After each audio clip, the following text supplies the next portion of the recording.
istri settingan dari Allah. Biasanya settingan dari Allah, kita yang menjalani ke hal yang lebih serius, insya Allah. Dari tanggal 27 Oktober itu resmi gue sama dia kenal udah 1 bulan. Dari tanggal 27. Kurang lebih 1 bulan ya.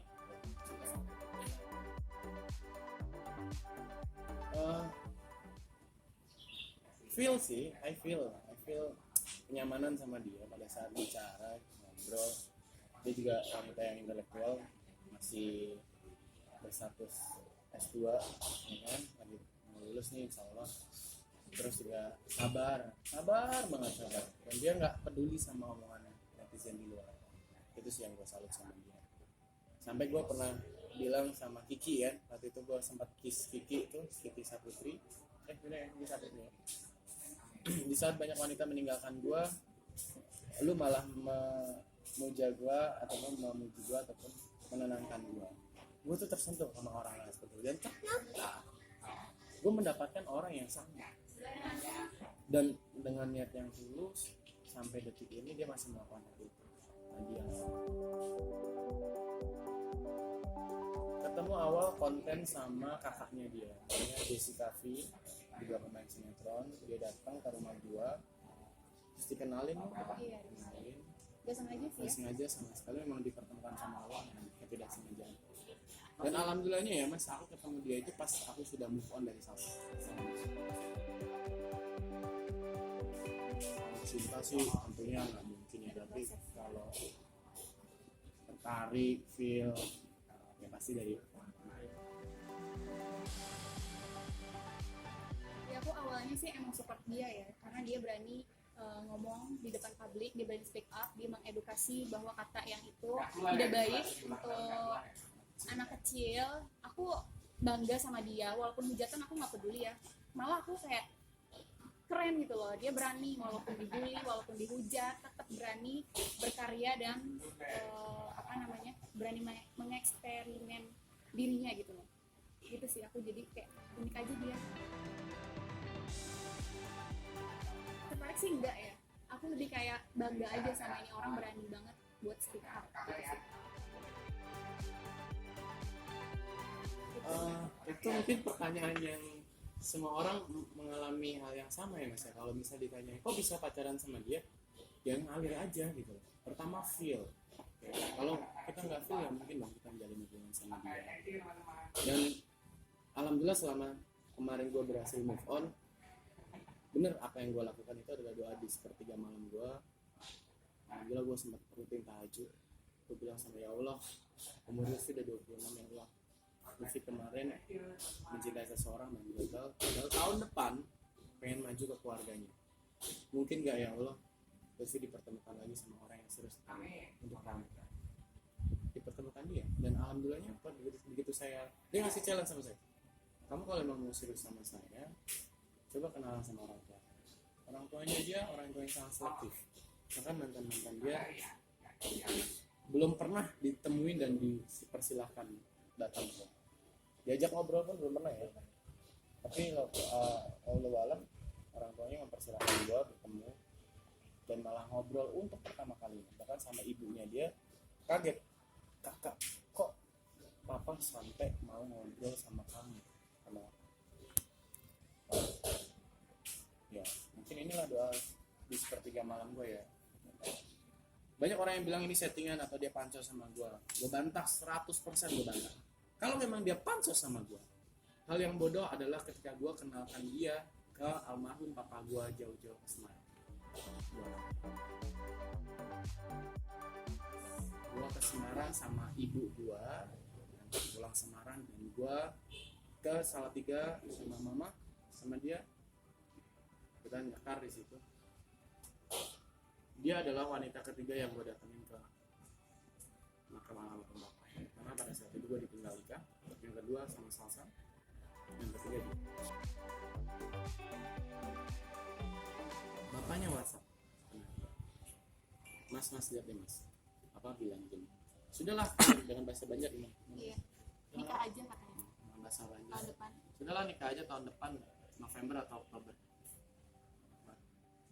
Orang tuanya malah ingin seperti itu, dan itu terjadi setelah saya pulang dari makam almarhum bapak saya. Menurut saya bukan ditantang ya, tapi diterima dengan baik ya. Ya iya, memang saya tujuannya kalau menjalin hubungan nggak pernah buat setting-settingan, nggak pernah buat untuk konten-kontenan gitu. Jauh deh. Mungkin yang lain bisa, tapi hati gue nggak bisa. Kalian tahu sendiri lah, ketika gue sudah mencintai seseorang bahkan mempertahankan dengan kondisi apapun. Yang kemarin pengalaman kemarin. Dan tanggal 7 besok kita mau ke Samarinda. Saya mau ikut ke keluarganya aja, nanti bapaknya yang bekerja di sana dan ketemu keluarganya. Masih di bidang pansos. Insya Allah pembicaraannya sampai detik ini ya, rencana kita Oktober atau November tahun depan. Kenapa? Karena corona belum selesai nih. Kita pengen resepsi ya.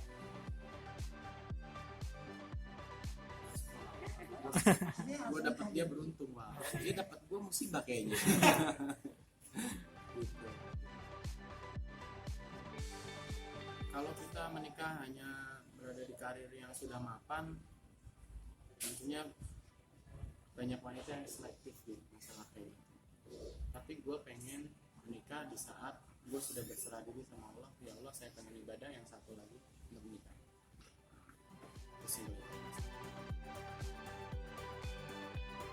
Jujur sempat kaku apa yang harus gue lakukan gitu, karena kebetulan ada dia juga gitu kan. So far gue menghargai Salsa dengan Lilis dan keluarganya. Dia adalah orang yang pernah gue sayang, orang yang pernah ada dalam hidup gue, sama seperti Luka gak akan pernah hilang, tapi rasa sakitnya bisa hilang. Nah, tapi gue jadiin pengalaman sama Salsa kemarin. Gue bilang sama Nadia, gue pernah gagal loh, sudah sampai tahap ini. Kita belajar ya dari situ, jangan sampai kita lupa. Aku balik lagi ke orang tua sih, karena orang tua aku support banget sampai bilang mama percaya di dunia nyata. Kalau misalnya di sosial media itu semua fake. Jadi lebih melihat action daripada teorinya sih. Jadi aku, karena orang tua aku udah ngomong kayak gitu ya, aku juga memang pengen hasil nyata ya, bukan yang di sosial media gitu loh. Jadi mungkin sosial media itu hanya konten, beda dengan real life-nya. Dan real life-nya Mas Lutfi ini sangat baik, sangat dewasa, bisa membimbing saya. Dan saya yakin aja, insya Allah semoga bisa menjadi calon imam. Mungkin 98% sih, 2%-nya Allah yang menentukan. Karena kan manusia hanya bisa berencana, Allah yang nentuin sih. Diledekin sih enggak ya, cuman ya sih kayak ya pembicaraan yang sedikit kaku lah gitu. Dan kita sama-sama udah punya kehidupan baru kok. Dia juga sudah punya pacar, saya sudah punya mungkin calon kan. Sudahlah, life must go on gitu. Tetap saya justru malah gue yang kenalin Salsa, ini ke Nadia ini Mama Is.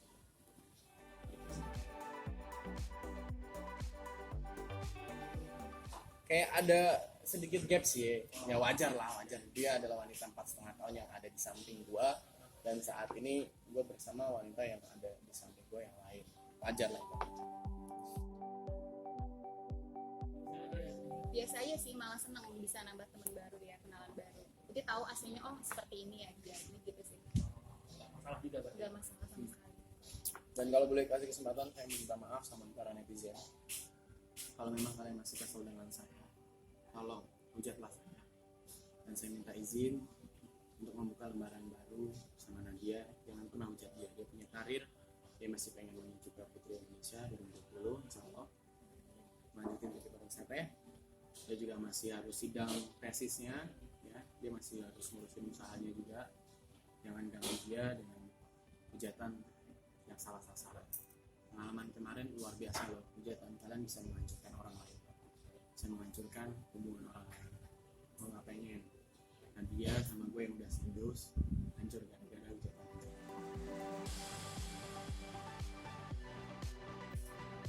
Ribet banget sih, enggak ya, cuman gue udah bingung mas.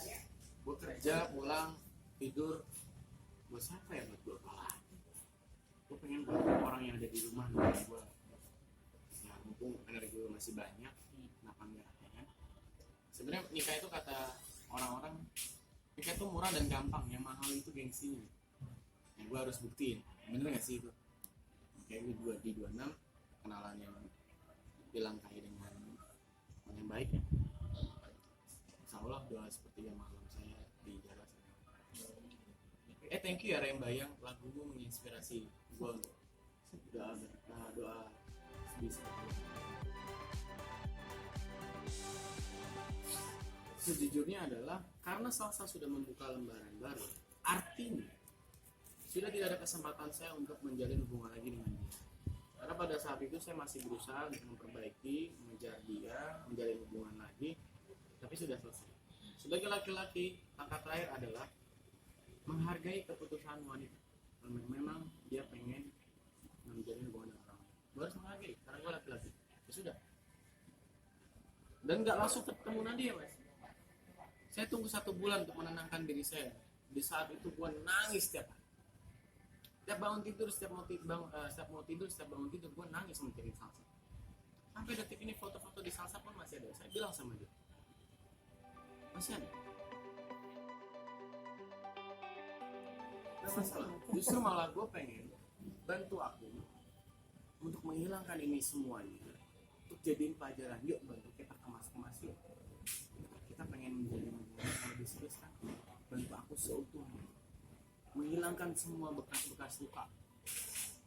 Karena nggak mungkin Mas, munafik Mas, orang 4,3 tahun jadi hubungan 1 minggu 5 kali ketemu, kerja bareng keluar kota keluar negeri, tahu muka bangun tidurnya, tahu muka bangun setelah mandinya. Bukan berarti dalam kutip ya, tapi bareng. Nggak mungkin secepat itu, pasti ada hal yang tersisa. Tapi gue nggak mau memulai itu lagi. Close case dan dia mengerti, justru malah dia mencintai.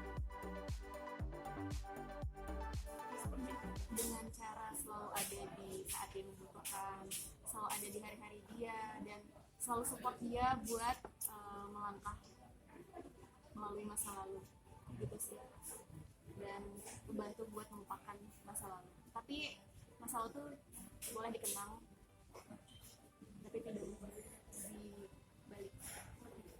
Hubungan balik.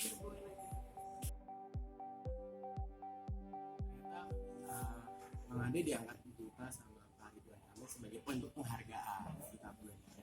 Siapa tahu, gue kan dibully se-Indonesia Raya tuh banyak tuh. Gue pengen bercerita teman, bagaimana sih kok lu bisa kuat ngadepin bulian netizen. Gue pengen berbagi cerita. Dengan gue mungkin diangkat menawarkan diri menjadi duta korban cyberbullying, gue punya tempat untuk bercerita pada orang-orang yang membutuhkan. Karena Mas, jujur Mas, korban cyberbullying itu bisa melakukan 2 hal. Satu, merugikan atau mengakhiri. Itu bahaya Mas. Banyak yang bilang, Bang aku udah gak nafsu hidup Bang, aku udah tinggal ini, pengen bunuh diri aja. Itu banyak Mas di DM gue Mas.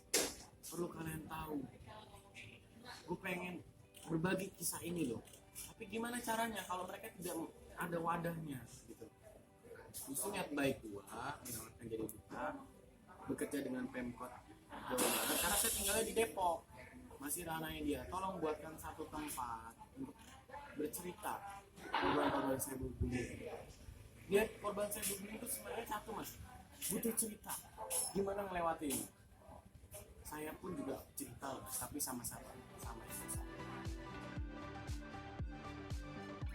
ya. Saya tag Pak Ridwan Kamil sama Pak Ganjar Pranowo karena KTP saya Semarang.